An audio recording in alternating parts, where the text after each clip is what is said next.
Welcome to Two Women, One Heart. We're Annika and Elizabeth. Two women remembering, unlearning, rediscovering, and returning to ourselves, not as teachers, but as co creators. Practicing what it means to live awake, to choose presence, and to soften into truth even when life has its challenges. This is a space for honest, heart centered conversations about love, consciousness, and the sacred experiment of being human. Since every moment gives us another chance to choose how we want to live, we're exploring what it means to make those choices from our truest selves and not our fear. We're so glad you're here, and we hope you'll come back often.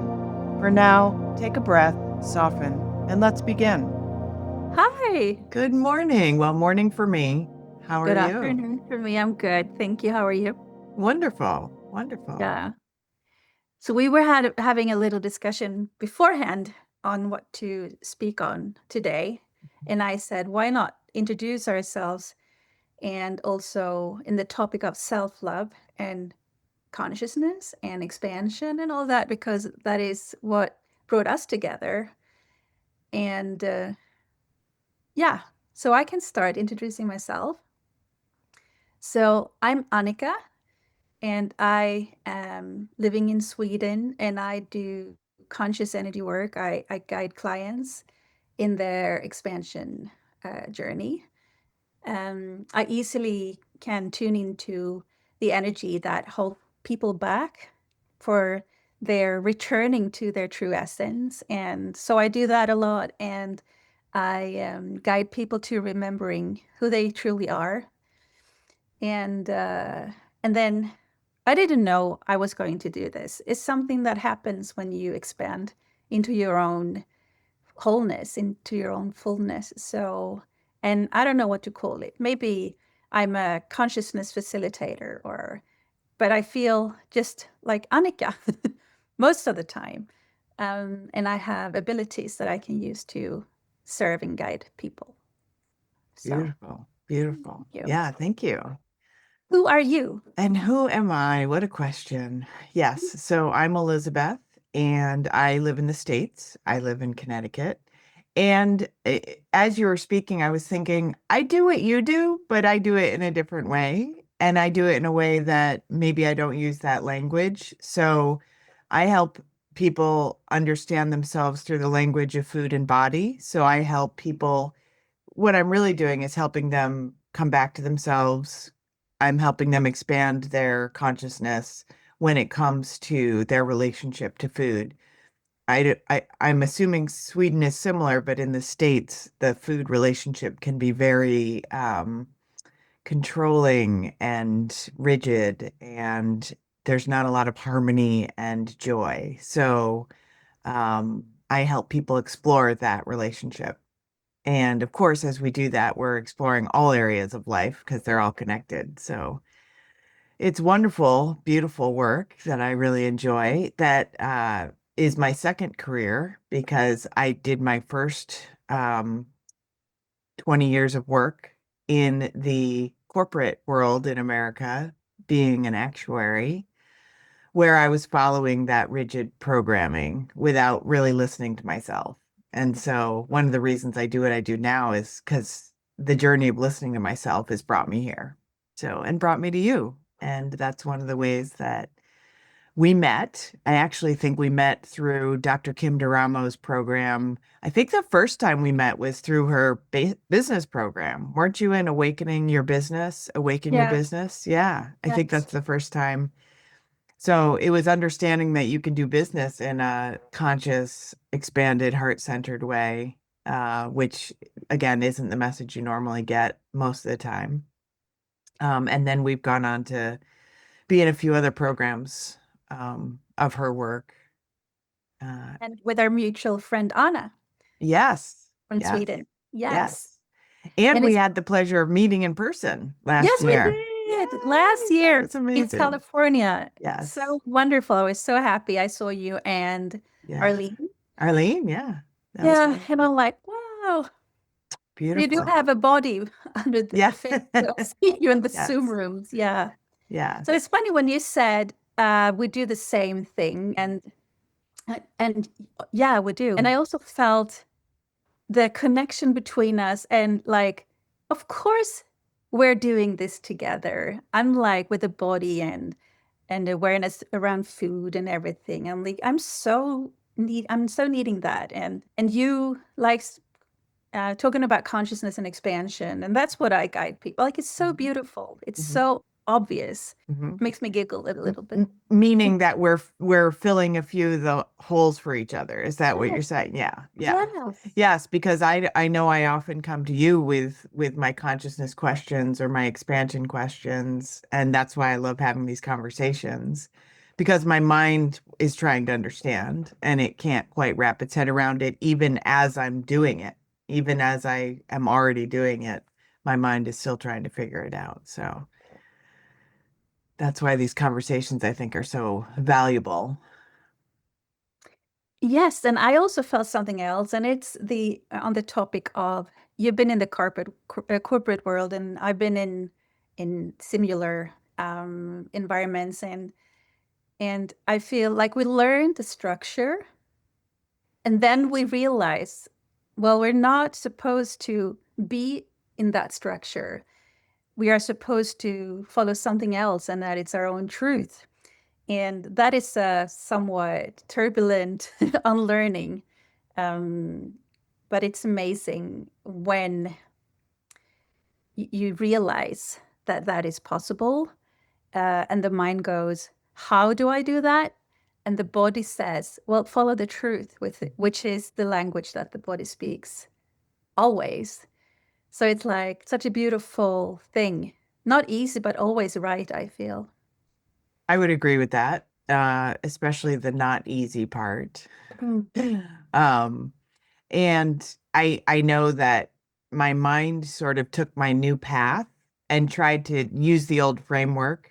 In other words, I knew actuarial was not the way, and I started getting into coaching. And then my mind tried to make it the same way as I did actuarial. Let's pick the outcome. You want to become a coach. And now we're just going to put you on a path to get there, ignoring anything that might pull you off to the side. And that took me a while to realize it was the same pattern, just with a different occupation. So over the last 5 years or so, I would say I've really dropped more into unwinding what is the pattern and what is me. And that's, you know, that is life changing. And I remember I was burnt out many years back, and the doctor, or was it the therapist, I don't remember, said, no, you're not going back to who you were. I'm like, so when is this journey over? Like, how do I know I'm well again, or something like that? We don't know. I'm like, what? Why don't we know? Like, that's so, like, just tell me, give me 3 months or whatever, and I'd go back to who I was. But you cannot be that one, because that made you not feeling well. So that is hard. Not knowing what is that end goal look like. Who am I then? And it's, yeah, that's Yeah. part of the journey and Yeah. the big surprise.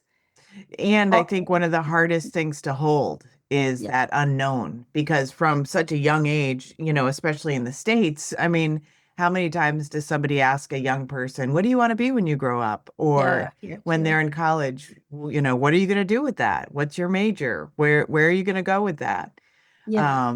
And you're constantly being put into a box. And it's hard to know because nobody's really teaching us Mm, that there is an unfolding and that there's way more possible mm, and that the kind of paradox is not to try to follow a path to a certain outcome, but more to be open to what's coming along the way. And it's a bit of a terrifying way to live at times because we're so used to having a path and having an outcome, and that gives us a false sense of security, really, but it is a sense of security. So that's been challenging for me to let go of that and just work on that trust that where I'm going is exactly where I'm supposed to go and it's all working out the way it's supposed to.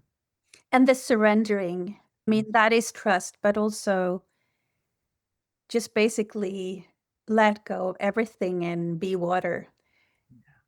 Yeah. Yeah. And I've gone along that path kicking and screaming. I have not let go very well. I remember reading Michael Singer's The Surrender Experiment and just wanting to throw the book across the room because I didn't get it. I couldn't fathom what that's like Mm. because in true surrender, even if you're not liking what's happening, you Mm. still surrender. You Yeah. don't necessarily try to fix it, change it. You just go with it to see where it's going to go. And interestingly, as time went on, I ended up having some bigger experiences where I really had to practice that. And I don't think I'd be where I am now if I didn't because I was still fooling myself that I could control it all, manage it all. I could pick the outcome and I could get where I wanted to go, whether I called it manifesting or whether it was just pure controlling. I was still living that way until some bigger things happened in life that really showed me I have no control, but in a meaningful and beautiful way where again the paradox is when you let go everything you want is on the other side and the ways that you want to feel are on the other side. It's just you can't quite get there as directly as you think you can, if that makes sense. Yeah, and it's also funny because where is there? Where is it to get? Yeah. And that's the paradox is it's always here. And then you feel that presence and you're like, what am I doing? I'm trying to run away from this very moment that is always here, available. Yeah. Yeah. Yes. I Yeah. saw a quote the other day that said, it's not our phones that we're addicted to tomorrow, Hmm. meaning we're always trying to fix something for the future, or we're always focused on the future. And again, that's how we're taught to think and be in our culture. So it can Plan take some ahead. time to unwind it. Yeah, plan ahead, have goals, Yeah. your goals, your SMART goals, your 3-month goals, your 5-year goals, as opposed to, again, a natural unfolding that you can trust that will take you wherever you're meant to go. Yeah. And I also find it like when you're practicing the present moment, and that can sound very boring Mhm. to be very honest. Mhm. Even for me, that feels I'm very present often. I'd say not always. So, but when I'm in that state and I communicate with people, and some people they can ask like, so what did you do this summer, or what's the plans ahead? And I'm like, that's such a head question, and I can sometimes feel I don't know what to respond. Feel very like surprised with that question. And it's funny because it's a question that appears often in conversations between people. It's like honest conversation about the weather or whatever it might be that we talk about, or how's your XYZ doing? And yeah, it's funny how that easy question can be something that startles you. Like, well, what? I don't know. I think it was a good summer for me. It's been good, but it's the difference between to analyze something and just be with the moment, what's here. Yes, I love that. Thank you for naming that because a lot of times in the morning, my husband will say, "What's on tap for you today?" And I'm like, I don't know. I don't know is the real answer. Like, I'm going to see what happens, but I know what he's asking. So I end up giving him my appointments for the day. Like, I'm doing this, and I'm doing this, and I'm doing this. But I realize even as I answer in that way, I'm kind of closing down possibility because now I'm like, that's my schedule. This is what's happening. Um, and kind of the magic and mystery of the day is a little bit lost. So sometimes I have to remember to even have days with nothing on the schedule and then trust and see what happens. I can't say I've done that often or well. I go in cycles, so I have times where I clear everything out and I say I'm doing too much. I'm going to let go of all of these things. And then they kind of creep back in and fill up my calendar again. Uh, and it's a, like you said, it's a practice. It's a practice to really be with where you are and let it be okay and trust the Yeah. flow. And also, I mean, I think life is a kind of dance between the human and the consciousness or divine essence or whatever you want to call it, or the divine self. So it's nothing is wrong or right, but it's a constant um, bridge. Like you're sometimes in the head, very very strong, and you follow. I mean, we are here. We had time to play with, and there are appointments and kids to pick up from school, and we need to do grocery shopping and so on. And then there's also where you're in in expanded awareness, and you're like, I don't have to do that now. That's not important. What's most important right now for me seems to be very present, or walk barefoot in the grass, or eat, or drink water, or whatever it might be, Mhm. or rearrange the to-do list, or it can be Mhm. anything, but you're not aware of it when you're running from yourself and trying to be perfect on that life in the time schedule. Right. And like you said, it's a practice and a balance going back and forth between the two in a way that doesn't always seem obvious. So, for example, I've gotten good enough to know that if something doesn't feel like I want it on my calendar on a certain day, I'll move it to another day or I'll cancel it or whatever that then brings a little more ease to my system.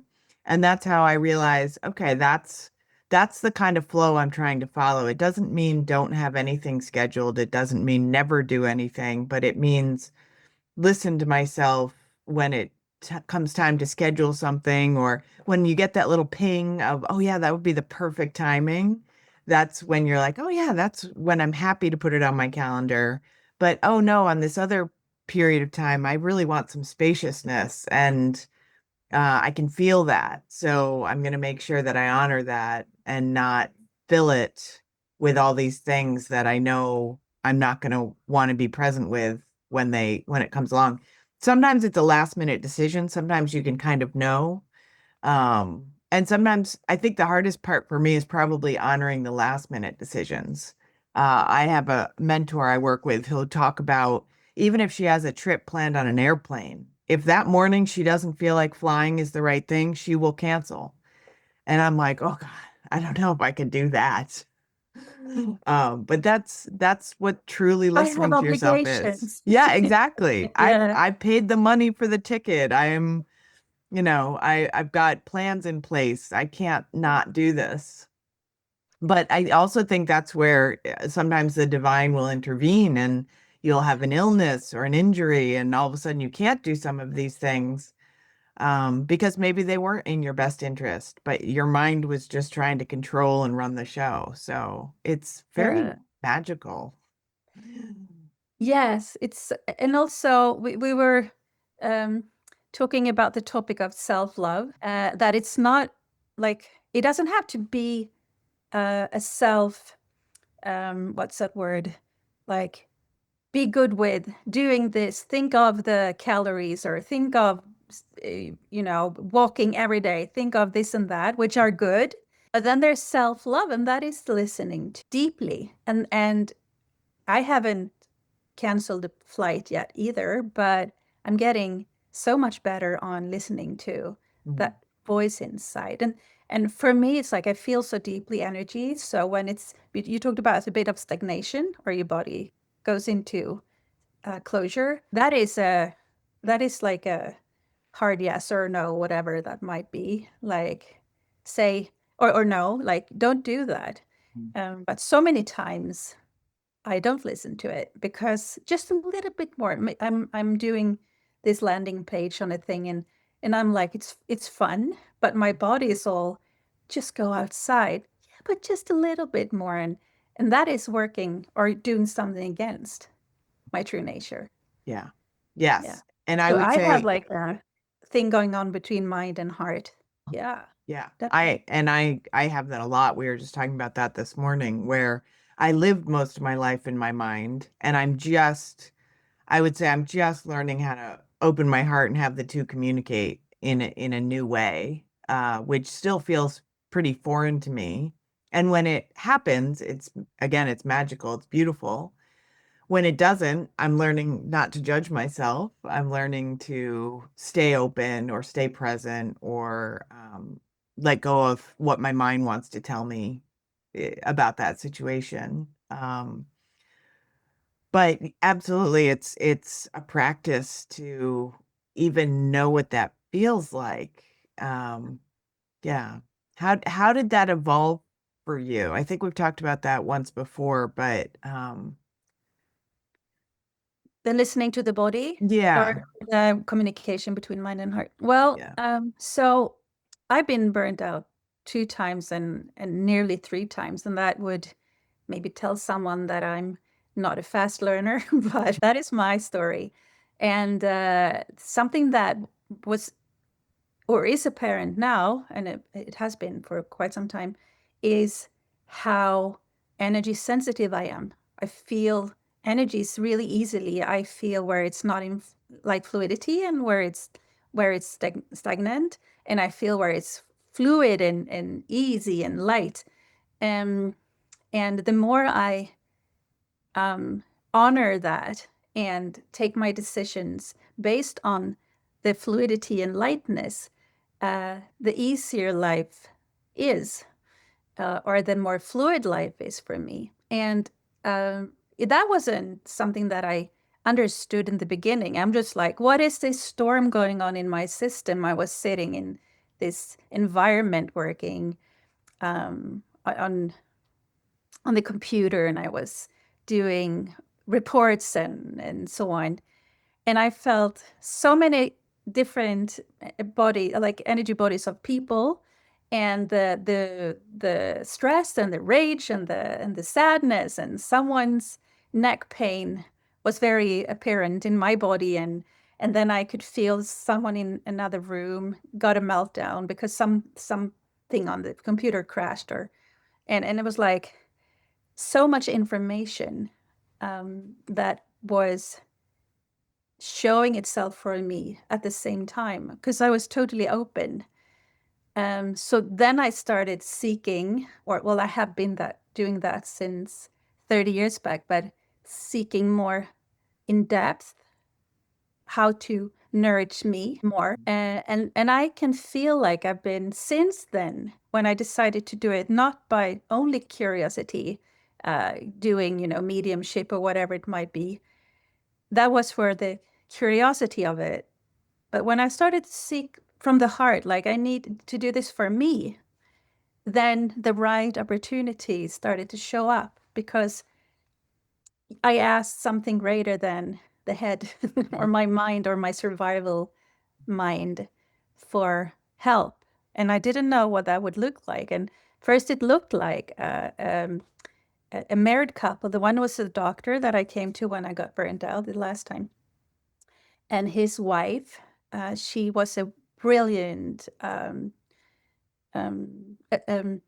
therapist, but they were a bit, spiritual.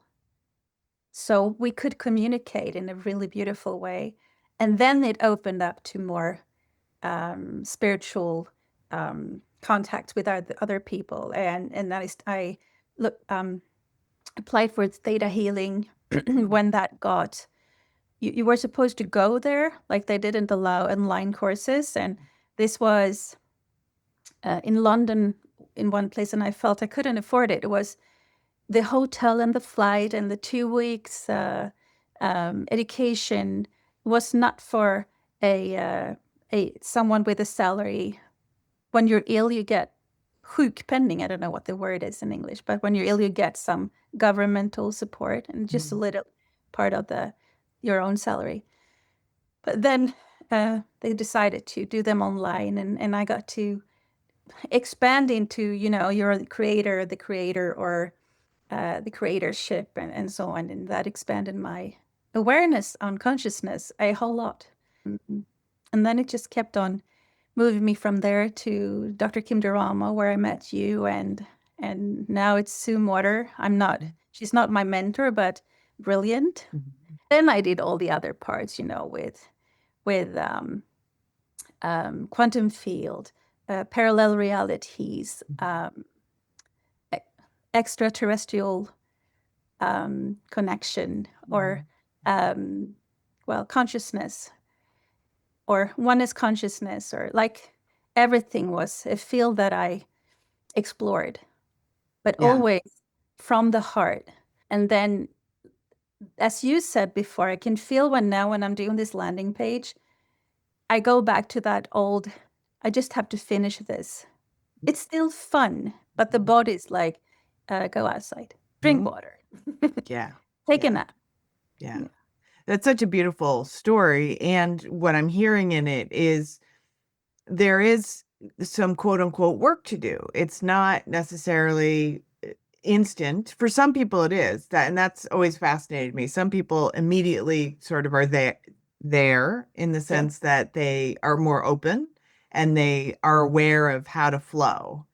I feel like I've had moments of that, or I fully believe in the possibility, like that as soon as some of these concepts were introduced to me, I knew this is where I want to go. I knew this is what I want to follow. However, I feel like I also have pockets of just resistance where I'm not quite sure how to stay open to those energies. I think in my experience, I shut them down very early. I think I also came into this world as a super sensitive person. I think many of us do. And due to just my own evolution, I shut a lot of it down. So you talked about getting burnt out. I think I got to a sort of a chronic disconnection and stayed there for a very long time and just learned how to function there and thought that's what life was. I thought I was I just had to work harder if I wanted to be happier. But I didn't realize that there was ideas to loosen, things to let go of. I didn't realize it could be completely different. And it wasn't through working harder. However, it was opening and then exploring some of these topics you're talking about. I love Sue Morter as well. And I love following anyone who's in that energy of vibrancy and aliveness and connection. I'm instantly drawn to that. And I just like to marinate in it and absorb it because I know that's my true nature. So my true nature is saying, stay in these spaces and soak it up and be with you and be with Dr. Kim. Um, and the more I do that, the more I'm able to sort of live from that place more often and more easily. And it's not like a switch. It's more like a very slow rise. But if I look back to what life was like 5 years ago or 10 years ago, it's completely different. Not necessarily on the outside, but on the inside. Yeah. Yeah. And also that, I mean, a big thing for me was um, the switch when life is for me. And now it's like I'm life itself. It's very beautiful. But before then, all the stages of consciousness where you're like hassling or hustling. What was the word? Sorry. Um, Hustling, hustling. hustling. Yeah, yeah. And striving and effort. It's such effort doing things and all the things you think you should do in Mhm. order to what? Be accepted, seen, heard, acknowledged, or Mhm. whatever it might be. Yeah. Um, so that is one component that I think is really beautiful. Like I'm this moment. Mhm. So what do I choose? I can follow my body, or I can try to be obedient, or do what people tell me to do in order to look good, or be validated as someone cool, nice, friendly, whatever it might be. It made me think of you were talking about kind of performing to Hmm. get validation, and Yeah. it I had an awareness just recently that my entire actuarial career was Mhm. really an effort not to look stupid. Mm. I was Wow. just trying to push away the idea that I was stupid. So I was going to go to whatever lengths I had to go, which in the States to become a fellow in the Society of Actuaries was about 7 years of studying and taking exams after college. Um, to which to look back at it now, I know it was perfect because I learned so much from that process. But at the time, it wasn't a heart-centered decision. It was a fear-based head decision to go through this path, to again, not look stupid, but also do what everybody thought I should do, as Mm. opposed to what I do now, where people kind of look at me strangely now because they still want to put me in that bucket of what a coach is even supposed to look like. So people will come and say things like, how many clients do you have? How many hours do you work? And I'm like, that's not the point at all. Like the point of life is to let it flow. And sometimes I have a lot of clients and sometimes I have a few clients. And some days I'm very busy and some days I'm not at all busy, but it's letting it all be what it is and not judging myself or measuring my success based on those things. Mm. And it's such a different way of being than most people are aware of. Um, But it's a constant, am I on the safe side? Am I not on the safe side? Am I on the safe? Like it's ongoing conversation in the mind. And then you realize, safe from what? yeah, Yeah. yeah, that's a great question. Yeah, tell me more what you mean by that. Am I on the safe side? Yeah. Because we life is, as we said before, you remember your divinity or your consciousness, or you go from the head and you're trying to catch the next train or Hmm. flight or next appointment, serve the kids dinner, be be nice, be good, be a high achiever, whatever it might be. Hmm. Um, when you start to feed with self-love, you feed that fear-based person, a persona. The way you see yourself Hmm. isn't in fact the truth of who you are. So therefore, if you see yourself less than all that is, or always provided for, always receiving possibilities of beauty and love and joy and so on, that is something that the fear-based mind cannot comprehend because it cannot grasp it. It can it can expand as much as to reason. Like you can, that sounds reasonable, so therefore I can say yes or no. Right. But then when you go from the wholeness in, you remember that you're always safe. There's nothing to fear. If I don't see a tiger coming at me very fast, I'm not in danger. There's nothing to be fearful about because in this moment everything is beautiful and I'm safe and I'm held and I'm worthy or whatever it might. I mean, worthiness is not even a question for this one that we are, because it's a direct connection to source or to consciousness or to the we-ness that I talked before, that like the that we are a collective consciousness of us. Right. So yeah. Yeah, so we stop making safety about the external, about the job, about the money, about the body, the health, the relationships. And I love how you said once we go within, we know we are safe. It's not that we have to convince ourselves we're safe because of Mm. something outside, but it's just I am safe, period. End of story. Period at the end. Yeah, But it's like, period. Yeah. no, but Which also the thing where I feel so much that our eyes is awareness itself, our ears listening, awareness itself, and then we have the filter of the mind, good, bad, right, wrong, whatever we have, like, of that duality point of Mhm. view.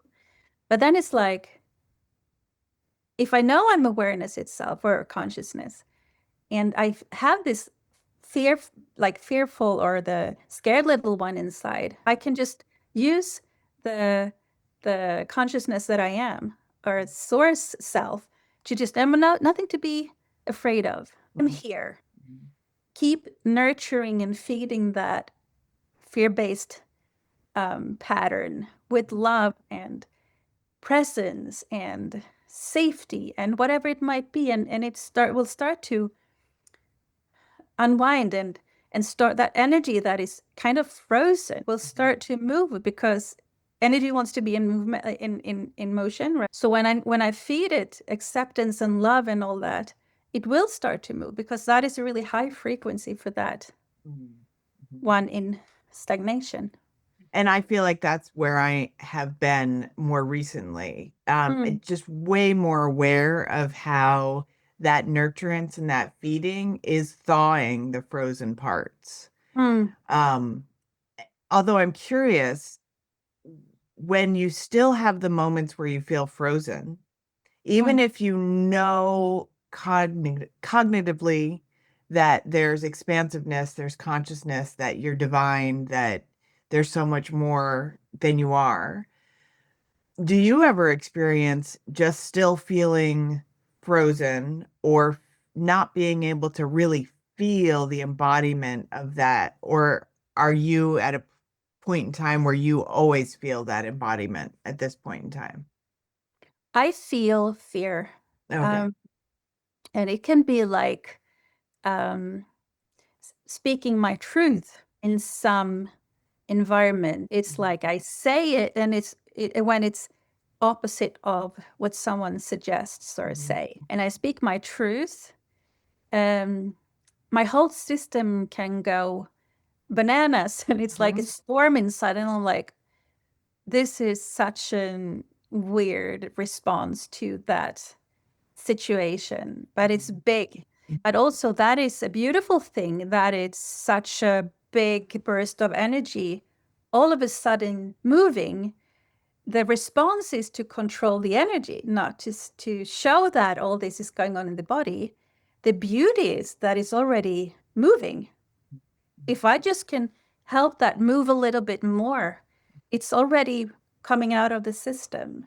I just tried, or I can do that, or I can try to compartmentalize. What's the word? Like put it back in. Compartmentalize, yeah. Yeah, it's so it doesn't, uh, the other person cannot see it, because I don't want to be vulnerable, or, So that is like fear on a big scale. But then we also know we're collectively connected. So it's like we can feel a lot of fear from many people.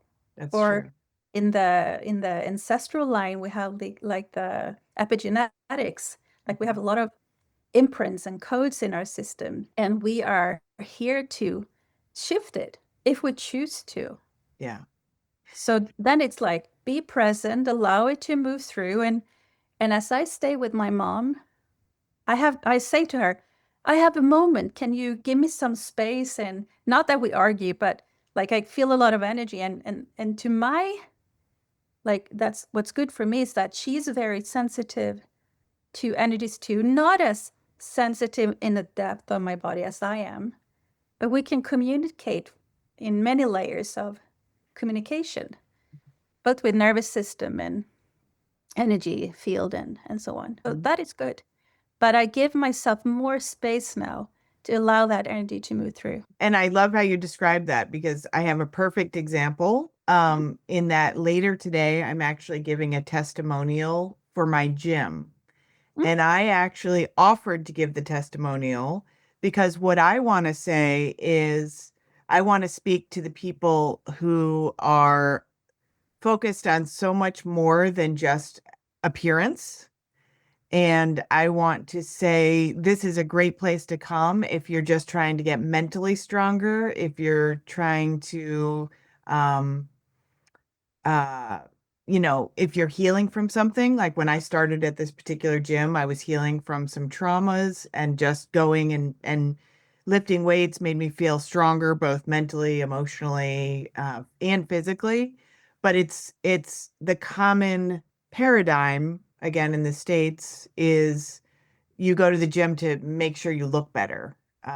And I want to speak to all the other benefits of going to the gym. So I'm going to speak my truth, but I can feel the fear and the energy moving in me of Mm, what it's going to be like to be that vulnerable because I'm saying something that not everybody resonates with, even though I fully believe in my own message mm, and it's been my lived experience. And it's something that I'm trying to open the conversation to in spaces like fitness. yeah. And so I feel like it's really important. Like I feel like it's really um uh just it's touching a truth button. And yet I can also feel the energy moving in me that I'm gonna have to shake it out, move it out, be with it, or let it, like you said, let it express. If it comes up, it comes up. If it comes up in the conversation, it comes up in the conversation. And not try to shove it back down, but just whoo, just let it be, you Yeah. know? Yes. No. And I also heard uh, a difference between um, experience and opinion. Because if you would have, I'm just saying, if you would have just, this is a place to come and feel. It's no judgment or you're talk from experience, and it's very like, if I read that, what someone experienced, like have been experiencing, I will feel that so much in my system. If you're energy sensitive, that is, are Mhm. aware. That is so beautiful. Thanks Mhm. for Yeah. sharing. Yeah. Thank you. Wow. I'm just gonna grab some water. Sorry. Sure. No problem. Yeah. And to me, it comes back to that theme that we're talking about with the self-love Mm, and how that grew even through this experience at the gym. So, yeah. showing up in a space that often has a lot of different judgments and learning how to support my own system in that space and be there for myself no matter what. Mm. Because there were many days where I'd be sitting there beating myself up and I'd catch it and think, you beautiful creature, you're here moving your body. It doesn't, all of these things that your mind is telling you are not true.